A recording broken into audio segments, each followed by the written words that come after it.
Everyone, good morning. जैसा कि आपने देखा था कि पिछले वीडियो में हमने एशिया के कंट्री, कैपिटल और करेंसी के बारे में जाना था और आज हम देखेंगे एशिया के डिशर्ट के बारे में।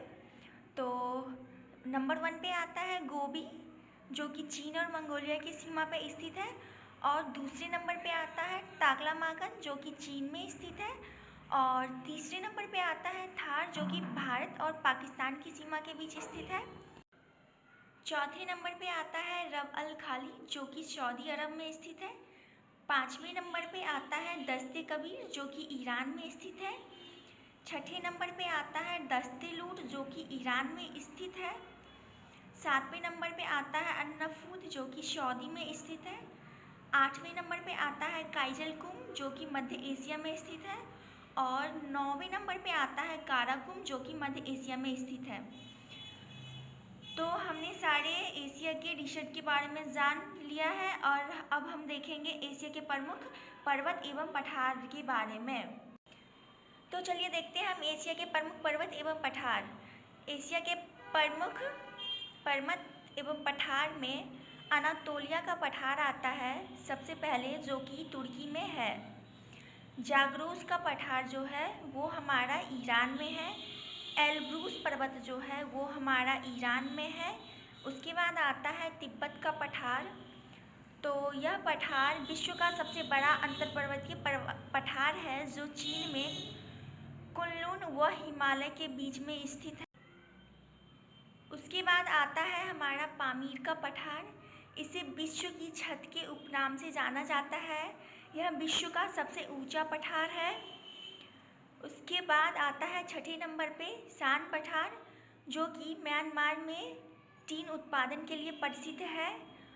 उसके बाद सातवें नंबर पे आता है उराल पर्वत, जो कि एशिया में स्थित है। आठवें नंबर पे आता है आराकाल पर्वत, जो कि म्यांमार में है। और 9वें नंबर पे आता है लॉयस का पठार, जो कि चाइना में है।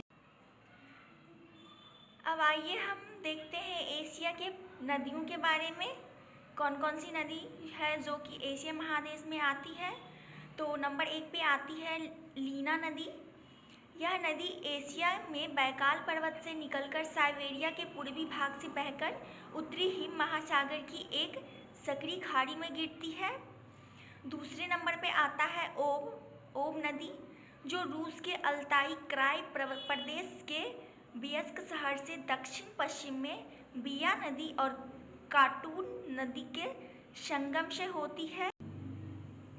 तीसरे नंबर पे आता है मेकांग नदी। यह तिब्बत से शुरू होकर चीन के यूनान प्रांत, म्यांमार, थाईलैंड, लाओस तथा कंबोडिया से होकर बहती है। चौथे नंबर पे आता है आमूर नदी। यह नदी पश्चिमी मंचूरिया की पहाड़ियों में सिल्का नदी और अरगुन नदी के मिलाप से जन्म लेती है, हमारी आमूर नदी। पाँचवें नंबर पे आता है हमारा एनसी नदी, जो कि मंगोलिया के साइन पर्वतों से शुरू होकर रूस में दाखिल होती है। छठे नंबर पे आता है टिग्रिस नदी। यह नदी जो है ईरान से होकर बहती है। यह नदी दक्षिण पूर्वी तुर्की के पहाड़ों से इराक के माध्यम से दक्षिण की ओर बहती है और फारस की खाड़ी में मिल जाती है।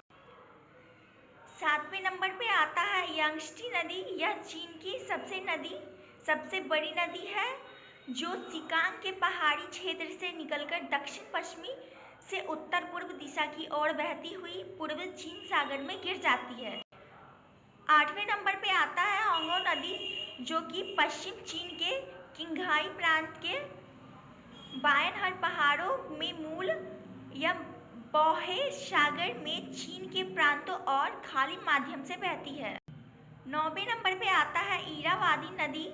यह देश की सबसे बड़ी नदी और सबसे महत्वपूर्ण जलमार्ग है, क्योंकि अधिकांश आर्थिक और कृषि गतिविधियां होती है। नदी का स्रोत नामाई और माली नदियों के संगम से आता है। उसके बाद आता है सिकियांग नदी। यह नदी सिकांग की पहाड़ी क्षेत्र से निकलकर दक्षिण पश्चिम से उत्तर पूर्व दिशा की ओर बहती हुई पूर्वी चीन सागर में गिरती है। और 11वें नंबर पे आता है चायो फ्राया नदी। चायो फ्राया नदी थाईलैंड की एक प्रमुख नदी है, जिसके इर्द गिर्द थाईलैंड के मध्यवर्ती मैदान विस्तृत है। यह राष्ट्रीय राजधानी बैंकॉक से बहती हुई थाईलैंड की खाड़ी में बह जाती है। और अब हम देखेंगे सबसे लास्ट नदी जो है वो है साल्विन नदी। तो तिब्बत से शुरू होकर चीन के यूनान प्रांत, बर्मा और थाईलैंड के रास्ते अंडमान सागर में समाहित होने वाली एक नदी है जिसका नाम है साल्विन की नदी। हमारे वीडियो को देखने के लिए थैंक यू।